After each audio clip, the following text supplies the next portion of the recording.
How to use Perplexity AI. Hello guys, this is Atticus and welcome back to another tutorial video. Today's video is on how you guys can use Perplexity AI. So before we begin, if you guys are new to our channel, head down below and hit the subscribe button so you don't miss out on our future videos. Also press the bell icon so you get notified when we release our new videos. Now let's dive right into it. First step, open up a web browser. And after you open it up, simply search for Perplexity. So you can directly go to perplexity.ai and then hit enter. Then this is Perplexity AI, which is basically like your other AIs, which will give you the answer to whatever you question in it. So Perplexity AI is also a very popular AI.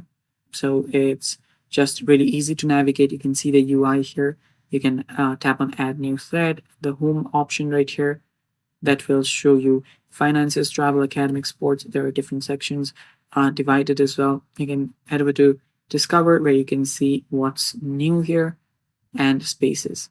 So if you want, you can ask anything on Perplexity. So let's just go to anything here. I'll just go with this random suggestions and then tap on this button. After doing that, Perplexity will start giving you the answer by scraping through all of the news online. You can see where the sources as well. You can see the sources: New York Post, Indian Express, NDTV, Space.com, and so much more. So let's head back here. So let me just type in something here. Debate yourself.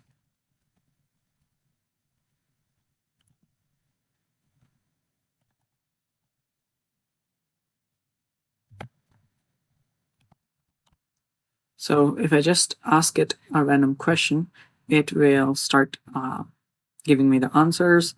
There you can see it'll also generate images for you, which you can head over to the images section right here to see. You can also ask it to generate images as well. So there you can see it's giving me images from the web. And yeah, you can also use this to code. Now, if I ask it to code a Python random number generator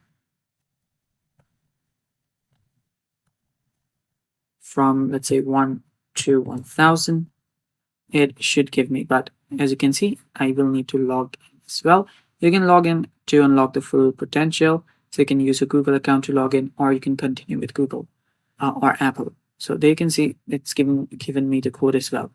And yeah, this is the basics of Perplexity AI. You can start using it, explore some more, play with it, and you can see what it can do yourself. And that's it for today's video. Thanks for watching. Stay tuned for more, and bye-bye.